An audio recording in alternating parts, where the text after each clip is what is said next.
Now, how did James Bond respond when he said that to him? As he No, was Mr. strapped Apothecary, to I the expect list? you to die. That's right.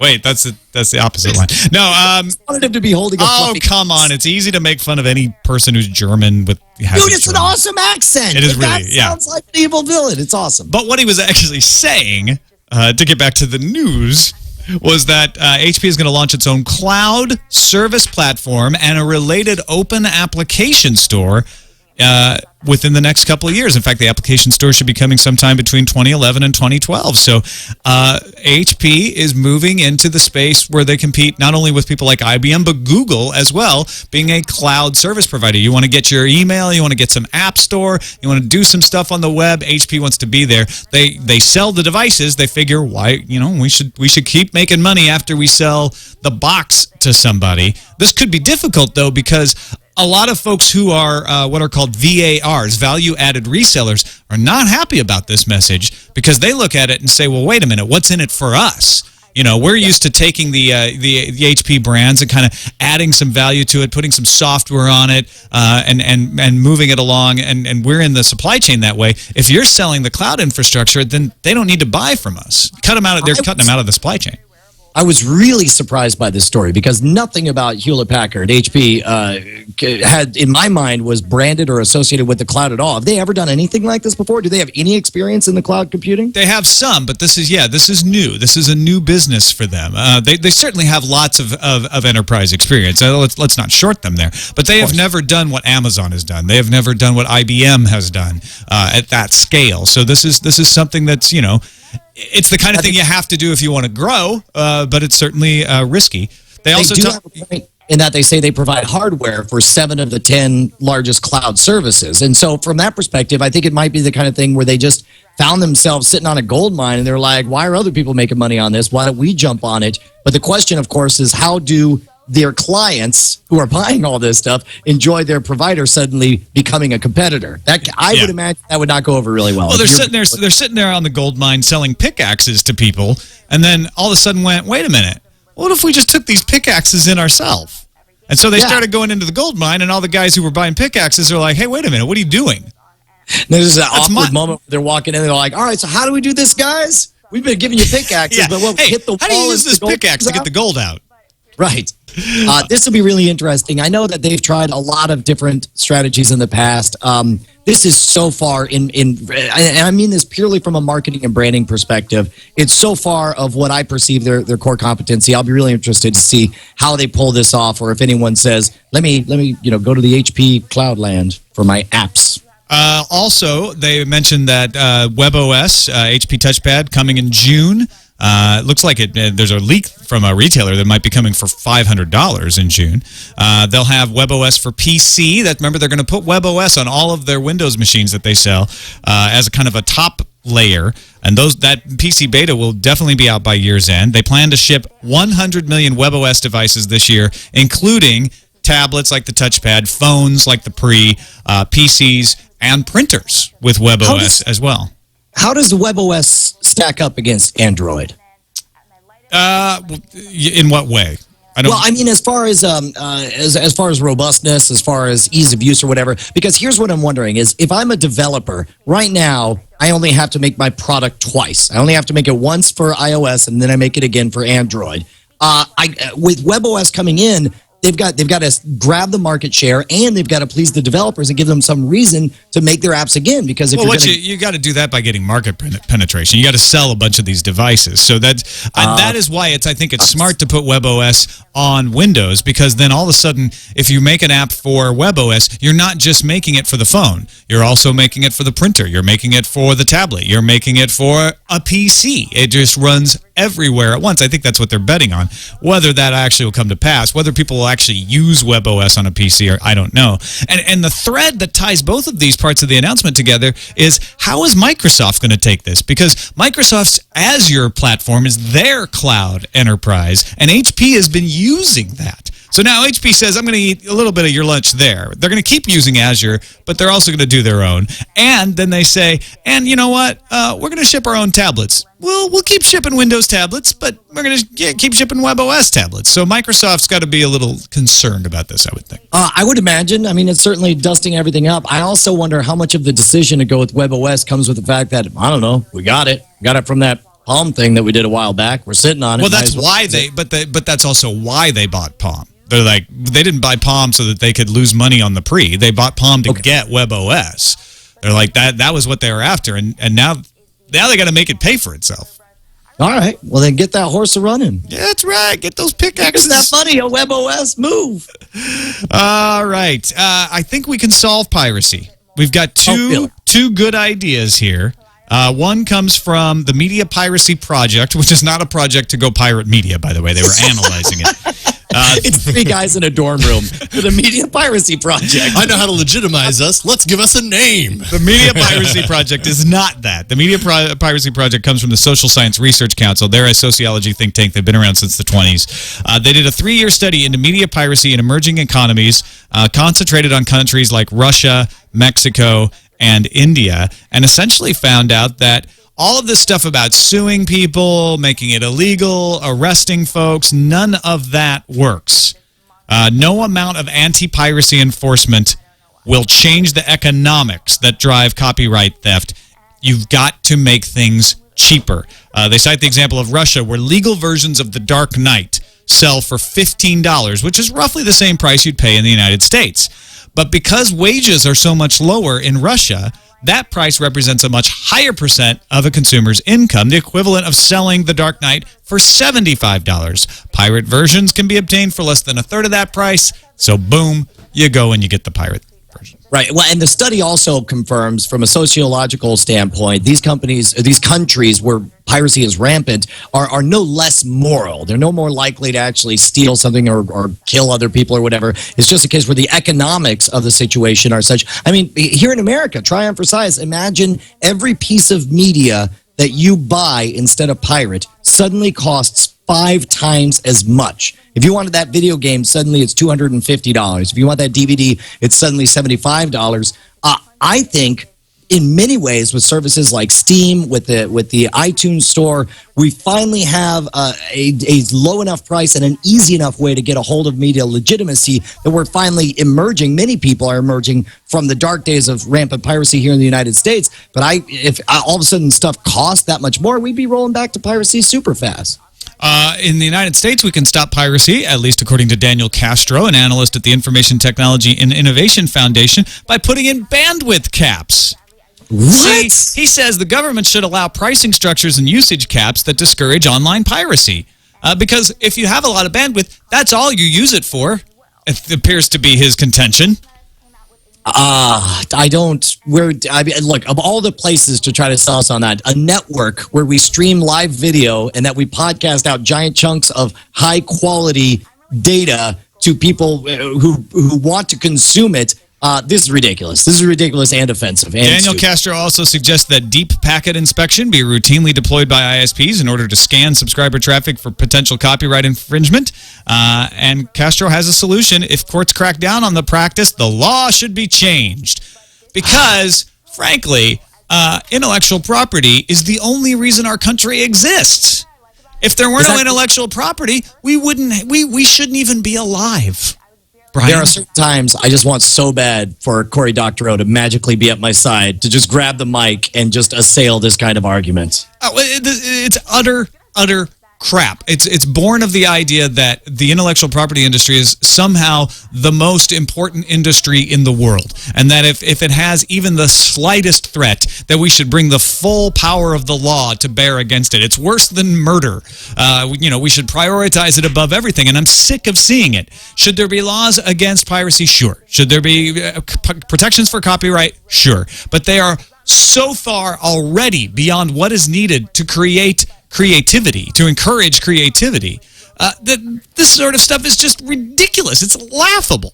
What we should be having a conversation about is what will happen if we had no copyright law, and how do we protect against the negatives of that, rather than saying, we've got some copyright law, but you know what?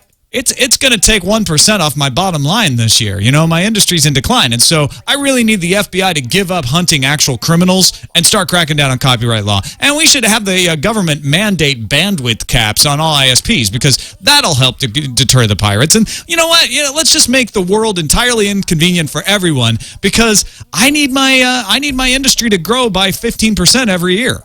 Well, this to you and me sounds like a ridiculous solution to handle things that way. But you and I haven't spent gazillions of dollars to finance, different members of Congress to get legislation, to get certain people, I don't want to say under my thumb, but to get people to support my agenda. Like you and I don't have the massive hammer of government to use to solve our qualms or problems with copyright law. And the part that drives me, and these people who do, of course, they're going to use it if that's what they can get away with. The crazy part is if their goal really is to make the maximum amount of money from the maximum number of people, then study after study shows that if you lower the price and you increase the ease of purchase, you can tackle piracy. What was the study that said that the optimum price for an MP3 was a nickel? Because at a nickel, nobody would ever bother to torrent anything. Nobody would ever bother to even put it on a USB to give to their friends. Everybody's just like, oh yeah, no, give me the whole album. And the objection is we won't be able to continue our industry at that price level. And that is the wrong conversation to have. We should not be having a conversation on Capitol Hill about whether your industry will survive. What these copyright laws are meant to protect is creativity and will there be innovation and new art. And at that price level, at 5 cents, will there be innovation and new art? I think we would find the answer is yes. Absolutely, and it should be pointed out to protect innovation and creativity for a limited time. This business that 100 years after the death of Walt Disney, the company will still own Mickey Mouse is ridiculous. This is another case of politicians that are bought and paid for. He's not dead. What's that? I mean, he's not actually dead. Are you talking about he's frozen? He's in cryogenic. He's in the middle of Space Mountain? Yeah. I saw him once when we were going around a loop. Exactly. He was like... So that makes the law a little... it's hard to interpret that. But you're absolutely right. I am so tired of this argument being hijacked, and you nailed it, Brian, which is we don't have the lobbyists up there making our side of the argument. That's the biggest problem. Well, all right. I want to devote a good portion of the show today to discussing what's going on in Japan. There are a lot of issues there. We're not going to be CNN. We're not going to cover every issue of the earthquake and the disaster relief. There are great places to find resources there, but we can help point you towards some of those resources, and we can tell you a little bit about the technology. Most important, we can actually give you some on-the-scene reports from listeners in the Tech News Today audience who have been good enough to call and write us from Japan. I want to start off with the economic side of things, not because the human side isn't important. It is much more important. It's extremely important, but you can't ignore the effect. It's interesting to see, how is this going to affect business? And I was listening to the Economist podcast this morning, and they said, look, we always tend to overestimate the economic impact of natural disasters because they are so dramatic. It turns out usually they don't have nearly the effects that you think they're going to have. And there's an article out today in the San Jose Mercury News essentially saying that same thing. It looks like there's going to be a tightness in the flash memory market, but most of the industry seems to be okay. One of the lucky things is most industrial complexes are located in the south of Japan. So they weren't as impacted by the earthquake as the companies up in the north. The two most pressing concerns for the industry are damage to the transportation infrastructure and reliability of power, according to Dale Ford at IHS Supply. It could take as long as 2 months to resolve those problems. And I'm seeing that in a lot of places I'm reading. It's not so much that the factories can't work, or the factories are having a hard time getting back, but keeping them running and having the efficiencies of a constantly running factory is an issue because of the brownouts and the power issues. And also transportation. It's like you can make all the flash memory you want, but if you can't get it on a train and get it to a boat, and then get it shipped or get it to an airplane, it's going to be hard to sell it. Yeah, and at first it feels a little bit morbid. Obviously, people are dealing with a massive, massive crisis on the other side of the world. But here in America, and I know we have listeners and viewers all over the world, it feels a little bit weird to be like, yeah, but my gizmos continue to be on time. But it is important to take a moment and take a long view and recognize what's going to happen to the distribution logistics of the way not only our electronics, but all of the imports that we get from Japan and all the affected areas. Yeah, it's definitely not the most important story coming out of Japan, but that doesn't mean that it's should be ignored entirely. Some other really good stories coming out of Japan. Engadget reports today that AT&T, Sprint, Verizon, Dish Networks, Comcast, and Cox Communications have all announced plans under which free calls can be made to Japan, and as well as free text messages in a lot of cases between now and March 31st. So, you know, for all the vitriol we were spewing at some of these companies earlier today, this is a good move, and I applaud them for it. Oh, fantastic. Yeah, and look, this is one of those times when it's like there's nothing but good to be done. You do good for the people. You do good publicity for yourself. We know the folks over at Apple kept their Wi-Fi on. They were allowing people to come in and actually bunk down in the Apple stores. It's brief moments like this where to see everyone come together and put aside, you know, the bottom line for a brief moment makes everyone feel good. Yeah, that Apple story is really touching. Kevin Rose had some emails that he posted on his blog about, you know, it became that scene from the movie where everyone gathers around the electronics store and watches the TV broadcast, except for the modern era. Everyone was in the Apple store watching the live stream on the laptops that they have set up there. Also, Facebook set up a Japan earthquake page for users to find information about disaster relief. Google has set up a crisis response project. We've talked about that in the past, although an interesting spin on that. Google is now encouraging people to take photos of the posters with people's names with their cell phones and send them to an address tohoku.anpi.google@Picasa Web. And once sent, the photo will be automatically uploaded to the Picasa Web album, where people can view this and keep track of each other. NTT Docomo, Japan's largest wireless carrier, has set up a database where you can enter the cell phone number of a person to confirm his or her safety.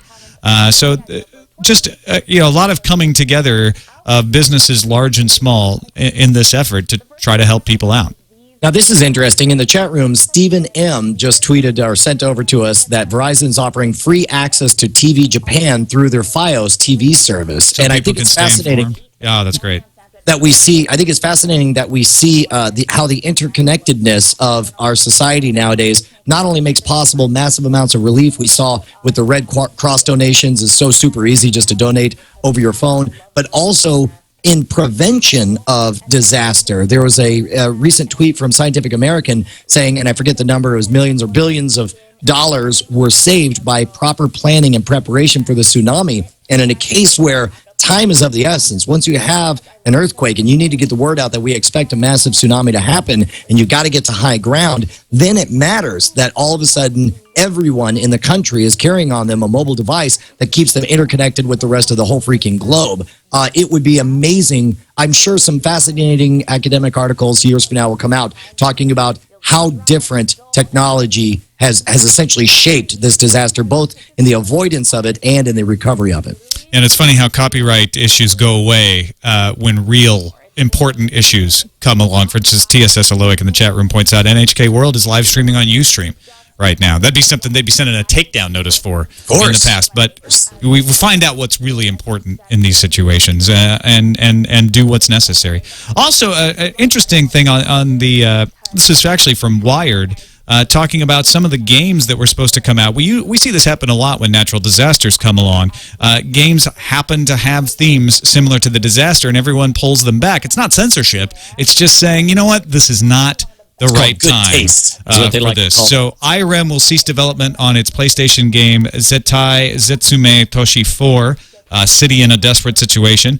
And there are a few other PS3 games that are being delayed for release because they deal with earthquakes and disaster themes, and I think that's appropriate. I mean, I think they'd come under criticism for the opposite if they put them out for being insensitive and trying to profit at something like that. Oh, absolutely. And I think, let's face it, the reason these games are popular is because we're all fascinated with massive disasters. But then when one happens, especially when it's all too real, we certainly want to dial back our involvement. We saw that with 9/11. They pushed back the movie and made some changes to the movie Collateral Damage. And what's funny is the little ways. There was an on-campus cafe called Ground Zero out in Eastern New Mexico University that all of a sudden they were not real happy with that name. And likewise, the band Anthrax for a while, not happy with their name during that scare. And when I went to Whole Foods to get sushi, it was very weird to grab a box of sushi that said tsunami package. And I was like, that's not cute right now. That's it's a major disaster. And it's just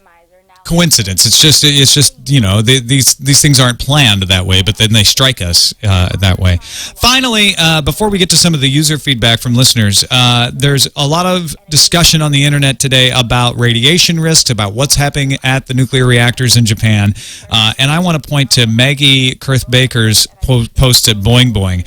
She says she's in the process of putting together a longer post that will add some context to the concept of radiation, but she did actually. She's like, the nuclear scientists are a little busy right now. They're not responding to my emails because I'm not a priority. But she actually did get some good information from Dr. Catherine Higley, head of Oregon State University's Department of Nuclear Engineering and Radiation Health Physics.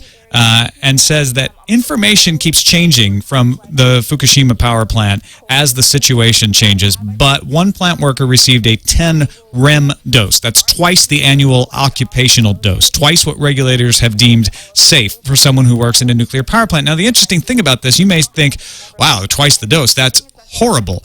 But that risk translates into a 1% increase into having some sort of cancer or some sort of health risk related to that radiation. So twice the radiation does not mean twice the risk. Obviously, it raises your risk, but 1%, actually 0.5 to 1% is a lot different. So I like, Boing Boing is doing a great job, by the way, of covering this and trying to bust through the FUD and say, this is real.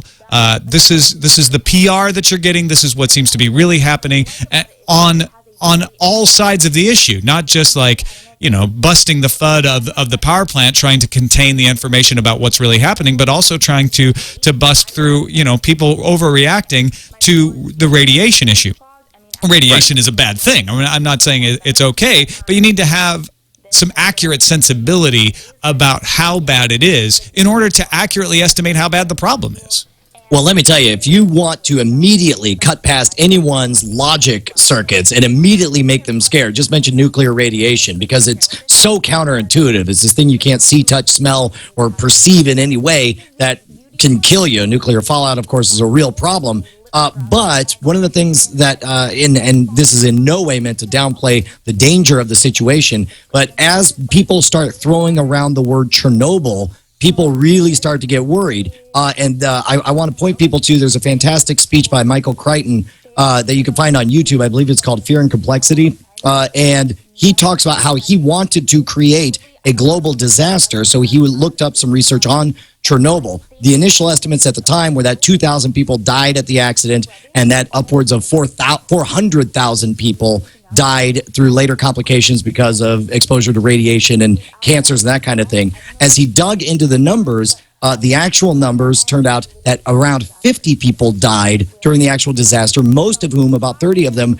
were fighting the fire live on the scene, and that's where they died. And that long-term cancers and infertility rates were such that basically only 4,000 to the day. Now, of course, the speech was written a while ago, and of course, there's some fact-checking to be done on that. But that is a massive difference from a perceived disaster to the actual number. And the one thing he points out that blew my mind was that the World Health Organization did a study on what the biggest impact of Chernobyl was, and they concluded that the number one negative impact of Chernobyl was not the radiation exposure, it was the perception of being told that you're going to die young, that you're going to be infertile, you can't have children, and that you've got nothing to live for. That's what caused the suicides and the early death rates and the unemployment and the malnutrition. And in this case, it wasn't that they were given bad radiation; they were given bad information. And as we do our next flirtation with this, it'll be interesting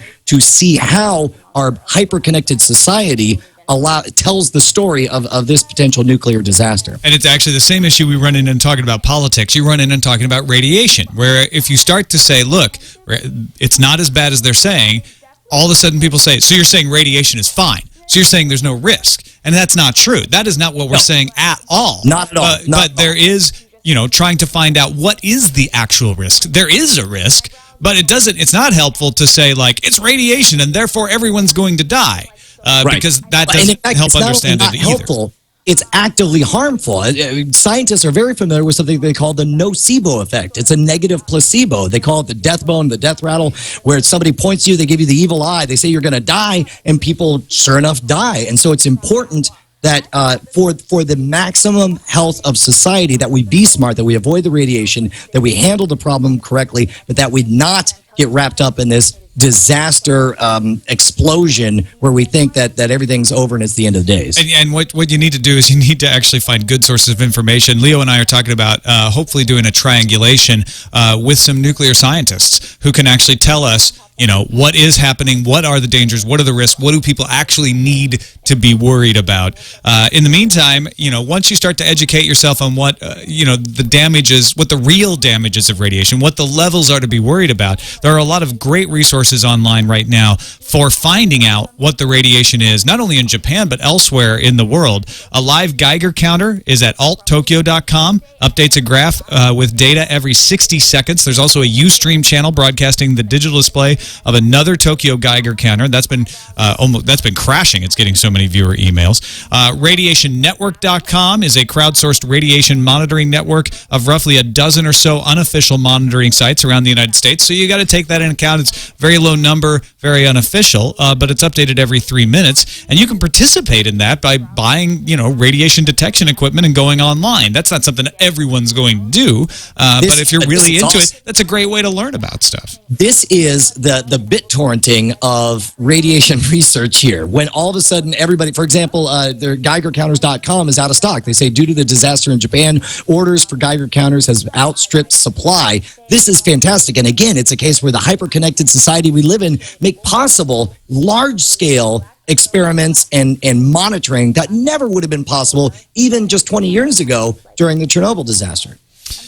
All right, let's move on to some of the first-person accounts here. We got one voicemail to 260-TNT show from Jason telling us a little bit about what's going on in his area. Thanks so much for calling, Jason, and I'm glad to hear everything is safe for you. I hope you stay safe. I play this also because it's a fascinating first-person account, but also it emphasizes the importance of being prepared, as any kind of disaster like this always does. Having your 72-hour plan for whatever it is in your area of the world, whether it's tsunamis or earthquakes or tornadoes or hurricanes. There's something dangerous. Maybe it's a snowstorm that can happen, some kind of natural disaster that you should be prepared for. And I think Jason is a good reminder of that. And I tell you what, man, it's one of those things where it's very sobering when you think about how many things we totally take for granted. And even the nut jobs who for grins want to get ready for a zombie apocalypse.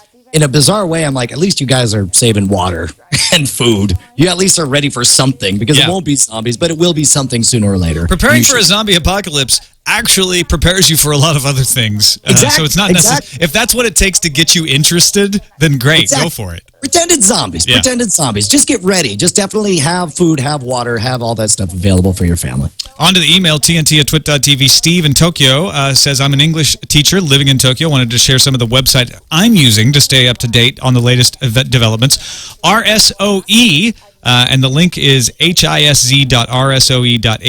They have an alert map and a list of all disasters around the world, including the information and position of earthquakes soon after they happen, as well as information about the nuclear plants, which are all over the news. Yesterday in Tokyo, radiation levels spiked to about 8 times normal background levels for a short time. Although Tokyo is 250 kilometers away from the failing plant in Fukushima, there's always a risk for radioactive materials to be carried on the wind. The Natural Research Lab has a page tracking the radiation in Tokyo at park18.wakwak.com, as well as a live Ustream video of the Geiger counter we were talking about earlier. Aftershocks have been occurring consistently, and as I was writing this, there was a 6.0 that hit about 75 miles southwest of Tokyo.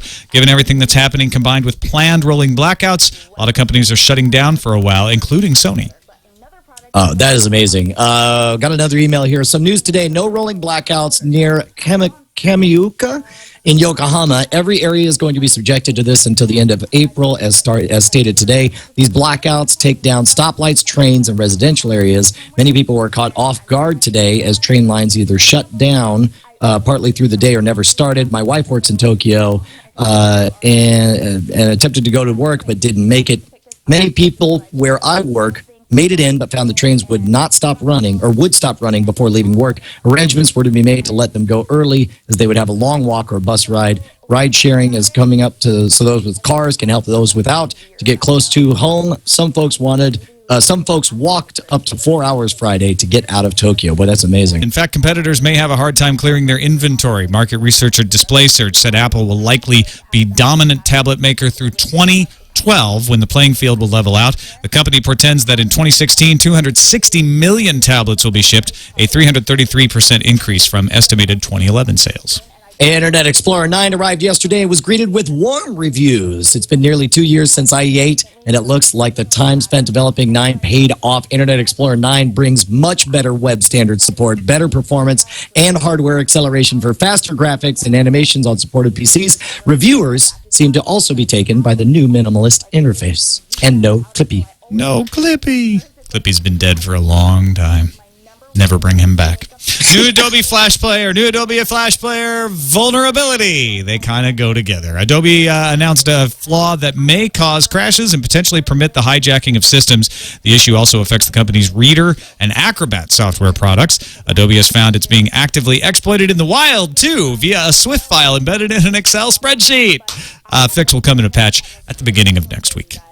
According to Bloomberg, Google plans to install thousands of Verifone near-field communication readers, the ones that allow wireless payments at merchants in New York and San Francisco. Google's test, quote, may combine a consumer's financial account information, gift card balances, store loyalty cards, and coupon subscriptions on a single NFC chip on a phone and begin within 4 months. Rumors are also out that the next iPhone will not have NFC. Wow, combining everything. I can't imagine anything going wrong with that. A lot of controversy today from developers who accuse Apple of intentionally slowing down web apps in order to nudge people towards the App Store. The issue revolves around the fact that JavaScript acceleration exists in the browser in iOS, but not in the rest of the OS. That means a web app saved as a link on the home screen will run slower than one run in the browser. And the debate is whether this is a bug or a feature. Hey, are you paying to watch a movie on the web? You probably gave your money to Netflix. NPD claims Netflix owns 61% of the market for digital movies, with Comcast running a distant second at 8%. There's a three-way tie for third between DirecTV, Time Warner Cable, and Apple. NPD also says digital video, quote, now makes up 1/4 of all home video volume. That's getting to be real right there. Yeah. The National Cable and Telecommunications Association, that's the cable's industry trade organization, has a new boss. He's a familiar face. Former FCC chair Michael Powell will become the cable industry's top lobbyist. He replaces former National Cable and Telecommunications Association President Kyle McSlero, who said last week he'll be joining Comcast. Oh, what a surprise. Goodbye, Google Gears. Google's first attempt at providing offline access to web apps. Google is removing the software from Chrome, indicating the definite wind down of the project. Almost said wind down. Here will be no new Gears releases, and newer browsers such as Firefox 4 and Internet Explorer 9 will not be supported. We will also be removing Gears from Chrome in Chrome 12. Gears is survived by standards like HTML5's application cache. So many technologies dying these days. A smart move for many, many reasons, but they're going to wait until things settle down there before they actually bring the iPad to Japan. A lot of people are speculating it may get delayed anyway internationally just because of supply issues. HTC's Arrive, up for a $50 pre-order at Wirefly. You will need a new Sprint account and a 2-year contract, but a pretty nice price. Verizon is waiving the activation fees for the Zoom and Galaxy Tab if you buy it from them, and that's retroactive to March 1st. So if you bought it March 1st or beyond, you won't have to pay the $35 activation fee. Verizon Wireless also confirms that the HTC Thunderbolt will be coming on St. Patty's Day this Thursday, March 17th, for $250 subsidized. Sony Ericsson Spain confirmed that the Xperia Play coming to Spain April 1st, not an April Fool's joke, and it will cost you €649. I believe that's an unlocked price. Oh, yeah. T-Mobile Sidekick 4G from Samsung has been announced. So the Sidekick is not dead. It's going to be an Android phone and coming later this spring.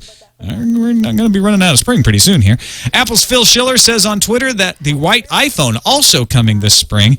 And finally, we haven't been looking at this lately, but also, we're thinking coming this spring, or maybe very early summer, the new Twit Studios, which you can watch at dropcam.com/demo and see it get built. We have a camera up in the corner, and you can watch basically the Tech News Today area and Leo's set, and a little bit of the main hallway through the sets as they build them up. And it's starting to look like a real studio. There's lights hanging from the ceiling and things that don't look like drywall. It's incredible. Yeah, I am so excited. How did you hire a designer for all that? How do you decide, like, what an awesome blank canvas? I'm so excited to know what the studio is going to look like. Yeah, Roger Ambrose, the guy who designed the Screensaver set, the second rev of the Screensaver set, is upstairs right now. We actually disturbed him while we were doing our prep. That's true. Earlier, but he is working hard to design it. He's the one making sure that it's going to look good, and I'm really excited. Is that just right, though, that he would be the one to design the studio? This is going to be awesome. Yeah, absolutely. I want to devote a good portion of the show today to discussing what's going on in Japan. There are a lot of issues there.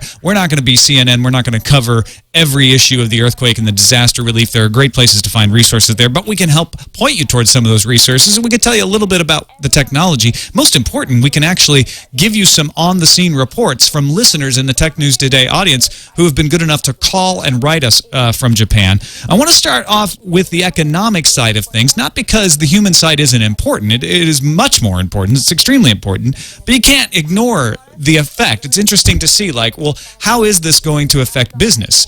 And I was listening to the Economist podcast this morning, and they said, look, we always tend to overestimate the economic impact of natural disasters because they are so dramatic. It turns out usually they don't have nearly the effects that you think they're going to have.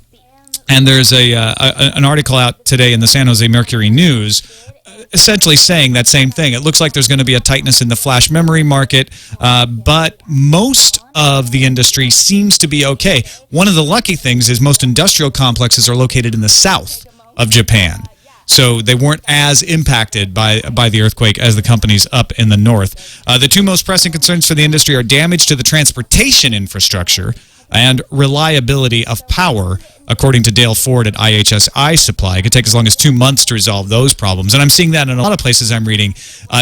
It's not so much that the factories can't work, or the factories are having a hard time getting back, but keeping them running and having the efficiencies of a constantly running factory is an issue because of the brownouts and the power issues. And also transportation. It's like you can make all the flash memory you want, but if you can't get it on a train and get it to a boat, and then get it shipped or get it to an airplane, it's going to be hard to sell it. Yeah, and at first it feels a little bit morbid. Obviously, people are dealing with a massive, massive crisis on the other side of the world. But here in America, and I know we have listeners and viewers all over the world, it feels a little bit weird to be like, yeah, but will my gizmos continue to be on time? But it is important to take a moment and take a long view and recognize what's going to happen to the distribution logistics of the way not only our electronics, but all the imports that we get from Japan, right, and all the affected areas. Yeah, it's definitely not the most important story coming out of Japan, but that doesn't mean that it's should be ignored entirely. Some other really good stories coming out of Japan. Engadget reports today that AT&T, Sprint, Verizon, Dish Networks, Comcast, and Cox Communications have all announced plans under which free calls can be made to Japan, and as well as free text messages in a lot of cases between now and March 31st. So, for all the vitriol we were spewing at some of these companies earlier today, this is a good move, and I applaud them for it.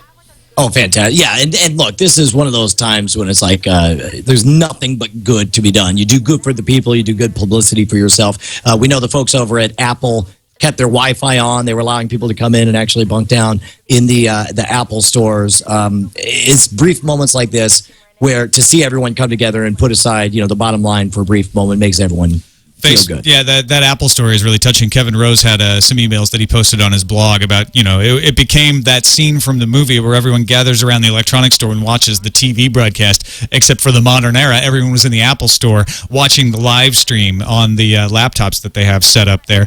Also, Facebook set up a Japan earthquake page for users to find information about disaster relief. Google has set up a crisis response project. We've talked about that in the past. Although an interesting spin on that, Google is now encouraging people to take photos of the posters with people's names with their cell phones and send them to an address tohoku.anpi.google@Picasa Web. And once sent, the photo will be automatically uploaded to the Picasa Web album, where people can view this and keep track of each other. NTT Docomo, Japan's largest wireless carrier, has set up a database where you can enter the cell phone number of a person to confirm his or her safety. A lot of coming together of businesses large and small in this effort to try to help people out.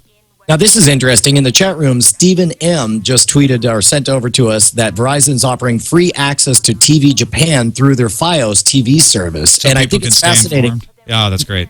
That we see, I think it's fascinating that we see how the interconnectedness of our society nowadays not only makes possible massive amounts of relief. We saw with the Red Cross donations is so super easy just to donate over your phone, but also in prevention of disaster. There was a recent tweet from Scientific American saying, and I forget the number, it was millions or billions of dollars were saved by proper planning and preparation for the tsunami. And in a case where time is of the essence, once you have an earthquake and you need to get the word out that we expect a massive tsunami to happen and you got to get to high ground, then it matters that all of a sudden everyone in the country is carrying on them a mobile device that keeps them interconnected with the rest of the whole freaking globe.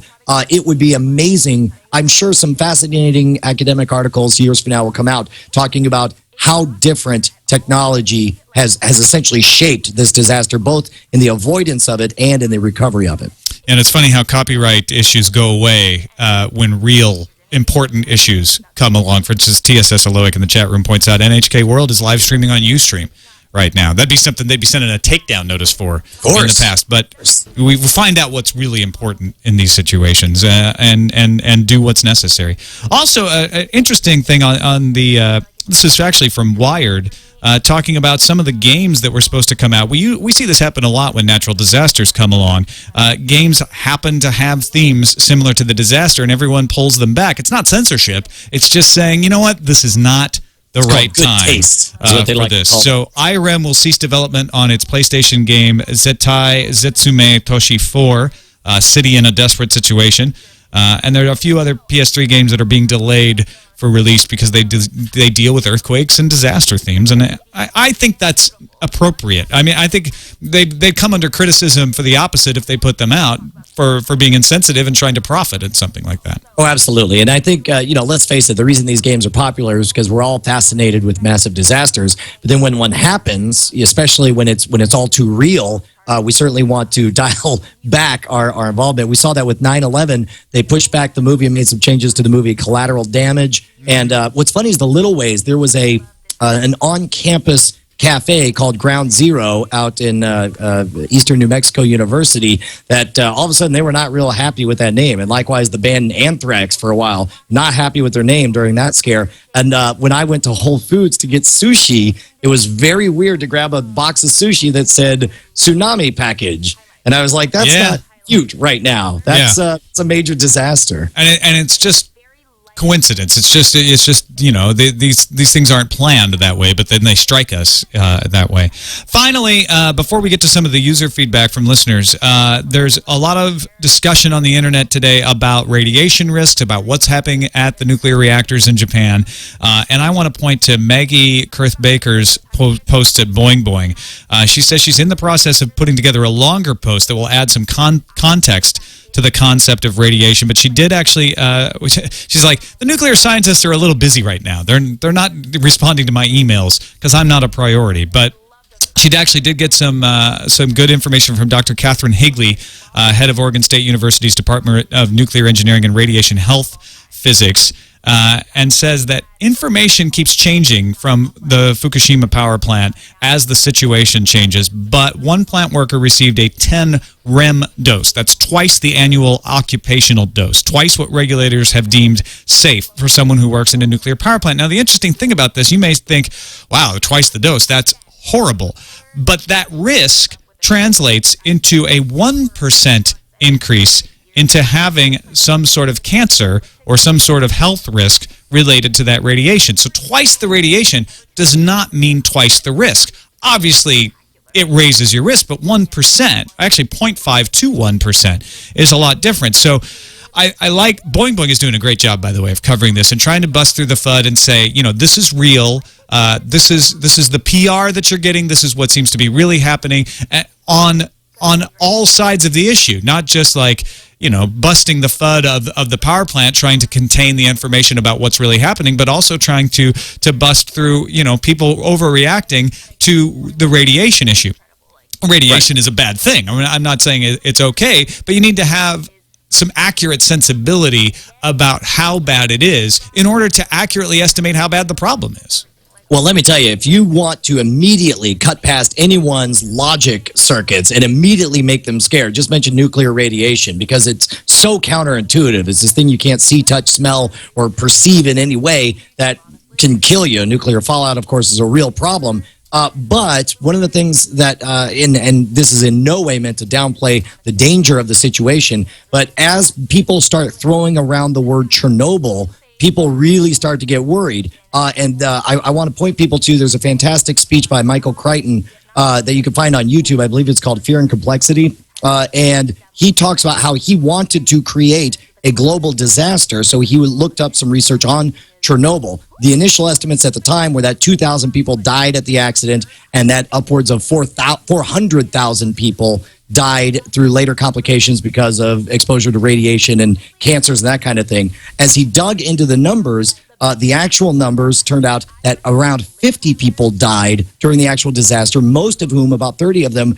were fighting the fire live on the scene, and that's where they died. And that long-term cancers and infertility rates were such that basically only 4,000 to the day. Now, of course, the speech was written a while ago, and of course, there's some fact-checking to be done on that. But that is a massive difference from a perceived disaster to the actual number. And the one thing he points out that blew my mind was that the World Health Organization did a study on what the biggest impact of Chernobyl was, and they concluded that the number one negative impact of Chernobyl was not the radiation exposure, it was the perception of being told that you're going to die young, that you're going to be infertile, you can't have children, and that you've got nothing to live for. That's what caused the suicides and the early death rates and the unemployment and the malnutrition. And in this case, it wasn't that they were given bad radiation; they were given bad information. And as we do our next flirtation with this, it'll be interesting to see how our hyper-connected society tells the story of this potential nuclear disaster. And it's actually the same issue we run in and talking about politics. You run in and talking about radiation, where if you start to say, look, it's not as bad as they're saying, all of a sudden people say, so you're saying radiation is fine. So you're saying there's no risk. And that's not true. That is not what we're saying at all. Not at all. But there is, trying to find out what is the actual risk. There is a risk, but it's not helpful to say, like, it's radiation and therefore everyone's going to die. Because that doesn't help understand it either. Helpful. It's actively harmful. Scientists are very familiar with something they call the nocebo effect. It's a negative placebo. They call it the death bone, the death rattle, where somebody points to you, they give you the evil eye, they say you're going to die, and people, sure enough, die. And so it's important that for the maximum health of society, that we be smart, that we avoid the radiation, that we handle the problem correctly, but that we not get wrapped up in this disaster explosion where we think that everything's over and it's the end of the days. And what you need to do is you need to actually find good sources of information. Leo and I are talking about hopefully doing a triangulation with some nuclear scientists who can actually tell us, what is happening, what are the dangers, what are the risks, what do people actually need to be worried about. In the meantime, once you start to educate yourself on what, the damages, what the real damages of radiation, what the levels are to be worried about, there are a lot of great resources online right now for finding out what the radiation is, not only in Japan, but elsewhere in the world. A live Geiger counter is at alttokyo.com, updates a graph with data every 60 seconds. There's also a Ustream channel broadcasting the digital display of another Tokyo Geiger counter. That's been crashing. It's getting so many viewer emails. RadiationNetwork.com is a crowdsourced radiation monitoring network of roughly a dozen or so unofficial monitoring sites around the United States. So you got to take that into account. It's very low number, very unofficial, but it's updated every 3 minutes. And you can participate in that by buying, radiation detection equipment and going online. That's not something everyone's going to do. But if you're really into it, that's a great way to learn about stuff. This is the BitTorrenting of radiation research here. When all of a sudden everybody, for example, their GeigerCounters.com is out of stock. They say due to the disaster in Japan, orders for Geiger counters has outstripped supply. This is fantastic. And again, it's a case where the hyper-connected society we live in make possible large-scale experiments and monitoring that never would have been possible even just 20 years ago during the Chernobyl disaster. All right, let's move on to some of the first person accounts here. We got one voicemail to 260 TNT show from Jason, telling us a little bit about what's going on in his area. Thanks so much for calling, Jason, and I'm glad to hear everything is safe for you. I hope you stay safe. I play this also because it's a fascinating first person account, but also it emphasizes the importance of being prepared. As any kind of disaster like this always does, having your 72-hour plan for whatever it is in your area of the world, whether it's tsunamis or earthquakes or tornadoes or hurricanes, there's something dangerous. Maybe it's a snowstorm that can happen, some kind of natural disaster that you should be prepared for. And I think Jason is a good reminder of that. And I tell you what, man, it's one of those things where it's very sobering when you think about how many things we totally take for granted. And even the nut jobs who for grins want to get ready for a zombie apocalypse. In a bizarre way, I'm like, at least you guys are saving water and food. You at least are ready for something because it won't be zombies, but it will be something sooner or later. Preparing for a zombie apocalypse actually prepares you for a lot of other things. So it's not necessary. If that's what it takes to get you interested, then great, go for it. Pretended zombies. Yeah. Pretended zombies. Just get ready. Just definitely have food, have water, have all that stuff available for your family. On to the email, TNT@twit.tv. Steve in Tokyo says, I'm an English teacher living in Tokyo. Wanted to share some of the website I'm using to stay up to date on the latest event developments. RSOE, and the link is hisz.rsoe.hu. They have an alert map and a list of all disasters around the world, including the information and position of earthquakes soon after they happen, as well as information about the nuclear plants, which are all over the news. Yesterday in Tokyo, radiation levels spiked to about 8 times normal background levels for a short time. Although Tokyo is 250 kilometers away from the failing plant in Fukushima, there's always a risk for radioactive materials to be carried on the wind. The Natural Research Lab has a page tracking the radiation in Tokyo at park18.wakwak.com, as well as a live Ustream video of the Geiger counter we were talking about earlier. Aftershocks have been occurring consistently, and as I was writing this, there was a 6.0 that hit about 75 miles southwest of Tokyo. Given everything that's happening combined with planned rolling blackouts, a lot of companies are shutting down for a while, including Sony. Oh, that is amazing. Got another email here. Some news today. No rolling blackouts near Kamiuka in Yokohama. Every area is going to be subjected to this until the end of April, as stated today. These blackouts take down stoplights, trains, and residential areas. Many people were caught off guard today as train lines either shut down partly through the day or never started. My wife works in Tokyo and attempted to go to work but didn't make it. Many people where I work made it in, but found the trains would stop running before leaving work. Arrangements were to be made to let them go early, as they would have a long walk or bus ride. Ride sharing is coming up so those with cars can help those without to get close to home. Some folks walked up to 4 hours Friday to get out of Tokyo. Boy, that's amazing. In fact, competitors may have a hard time clearing their inventory. Market researcher DisplaySearch said Apple will likely be dominant tablet maker through 2012, when the playing field will level out. The company pretends that in 2016, 260 million tablets will be shipped, a 333% increase from estimated 2011 sales. Internet Explorer 9 arrived yesterday and was greeted with warm reviews. It's been nearly 2 years since IE8, and it looks like the time spent developing 9 paid off. Internet Explorer 9 brings much better web standard support, better performance, and hardware acceleration for faster graphics and animations on supported PCs. Reviewers seem to also be taken by the new minimalist interface. And no Clippy. No Clippy. Clippy's been dead for a long time. Never bring him back. New Adobe Flash Player, vulnerability. They kind of go together. Adobe announced a flaw that may cause crashes and potentially permit the hijacking of systems. The issue also affects the company's Reader and Acrobat software products. Adobe has found it's being actively exploited in the wild, too, via a Swift file embedded in an Excel spreadsheet. Fix will come in a patch at the beginning of next week.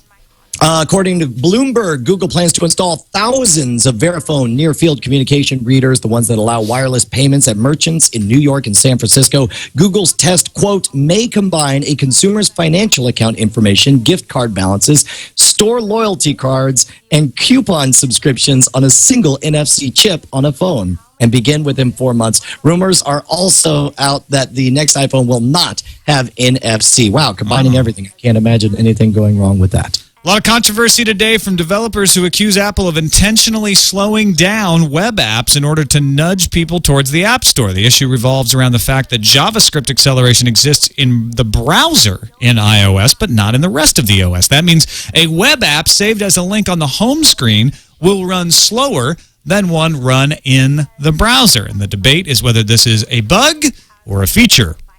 Hey, you paying to watch a movie on the web? You probably gave your money to Netflix. NPD claims Netflix owns 61% of the market for digital movies, with Comcast running a distant second at 8%. There's a three-way tie for third between DirecTV, Time Warner Cable, and Apple. NPD also says digital video, quote, now makes up 1/4 of all home video volume. That's getting to be real right there.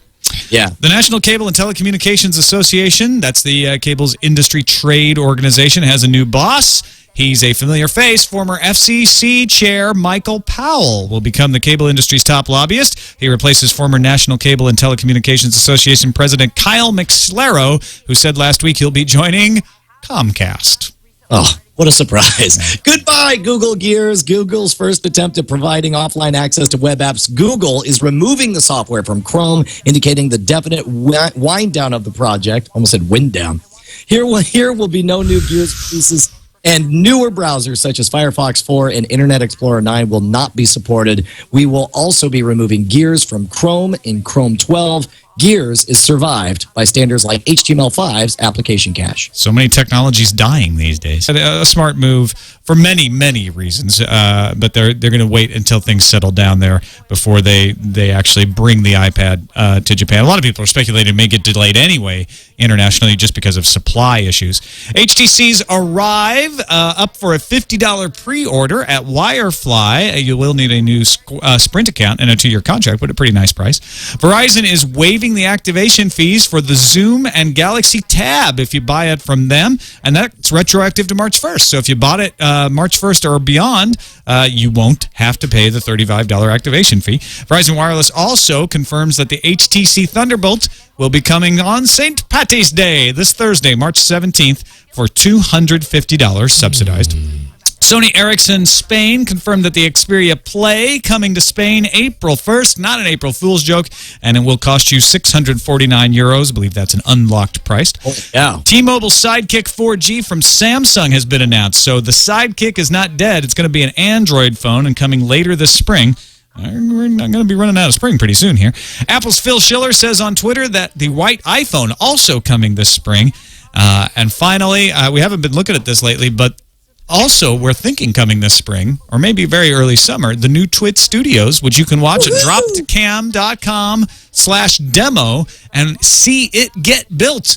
We have a camera up in the corner, and you can watch basically the Tech News Today area and Leo's set and a little bit of the main hallway through the sets as they build them up. And it's starting to look like a real studio. There's lights hanging from the ceiling and things that don't look like drywall. It's incredible. Yeah, I am so excited. How did you hire a designer for all that? How do you decide, like, what an awesome blank canvas? I'm so excited to know what the studio is going to look like. Yeah, Roger Ambrose, the guy who designed the Screensaver set, the second rev of the Screensaver set, is upstairs right now. We actually disturbed him while we were doing our prep. That's true. Earlier, but he is working hard.